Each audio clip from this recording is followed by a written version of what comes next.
With Danielle Bain in Winnipeg. Great news, terrible news weekend for the Jets. Danielle, Connor Hellebuyck is back, but now Quinn Hughes is in their division. The Central was already the toughest in hockey with the Avs and the Stars. Now the Wild get this huge boost.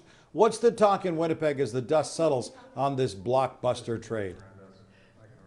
Gino, what a trade on a Friday night, too. I'm sure a couple people had to change around their evening plans, but no, we are getting some reaction here in Winnipeg. We've got some chuckles. You know when you get some news that you're not overly thrilled about, you know it's going to make things a little tougher for you, so you just laugh at yourself? That's exactly what we're getting from this Winnipeg Jets team. Kyle Connor, Scott Arniel, and Dylan DeMello all giving a little bit of a chuckle, but then acknowledging that, like you said, the Central Division has already been tough and extremely competitive, and this just makes things a lot tougher. DeMello did say, though, they are ready and up for the challenge, but yeah, definitely going to be a lot tougher for them. The urgency, too, in the room is definitely at an all-time high this season. Alex Iafallo adding today that every single person in this room is feeling that, and this only makes things even more urgent for this Jets team who remain out of a wild card spot right now, Gino.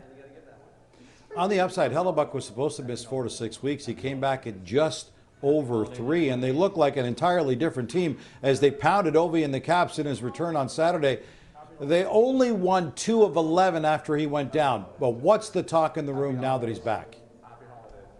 So I had a great conversation with Adam Lowry the other day at practice, and he said that as a group, the belief that they could go into any game and get a win was there in this stretch. It's just that maybe some individual personal self-belief has been wavering a little bit for some individual guys. Now, to have Connor Hellebuyck back and him being one of those players that has the highest self-belief you can possibly have in the National Hockey League, Lowry says that that definitely spreads throughout the room, so it really brought this calm energy.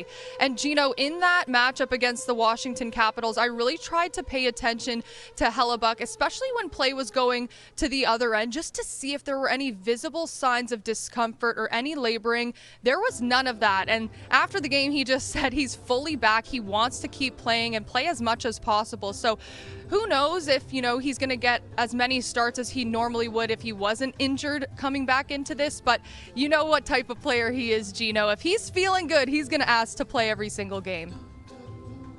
Including tonight against the Sens at home, the Jets have 4 games over the next 7 nights before the Christmas break.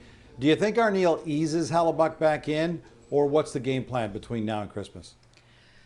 So we did speak to Arniel about that this morning, just after morning skate, and he said that, pre-Hellebuyck injury at the beginning of the season, the way that they handled goaltending and that plan was they would come up with a little bit of a tentative schedule about 1 month in advance, just so that they kind of knew what they were looking at. Obviously, that had to be scratched once Hellebuyck went out with injury. And now that he's back, Arniel says the approach will be similar to the days that they dealt with him leading up to his return. So what they would do is, after every single increased workload, they would check in with him at depth the next day just to see how he was recovering and how he felt after that increased workload. They're going to continue doing that and have great conversations with Hellebuyck just to see how he's doing on a more day-to-day basis, as opposed to planning things out in advance. And like I said, he wants to play every single game. Arniel did say that after this Senators matchup, the next 3 games before Christmas are against Central Division opponents. So they're very important games, and he said Hellebuyck will be a big part of that. Whether he gets all 3 of those starts is to be determined, but he definitely will get a good handful. Listen, no matter who's in net, the Jets could use a little more offense. Nice 5-goal output last game, but they're 15th in the league right now offensively. What's the plan to get more guys contributing offensively?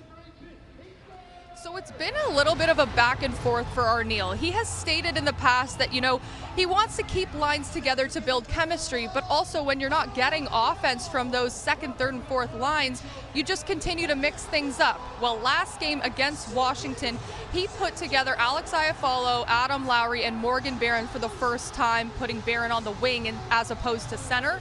And that line exploded offensively. 2 goals, 3 assists. They really came through and was that spark and depth scoring that this Jets team has needed so desperately.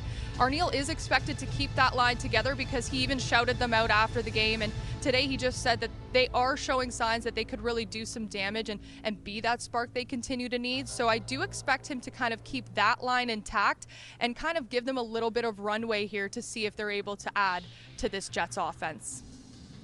Lots to watch for. Danielle Bain has joined us from Winnipeg, where the Jets are set to host the Sens tonight before they hit the road for 3 straight away from home.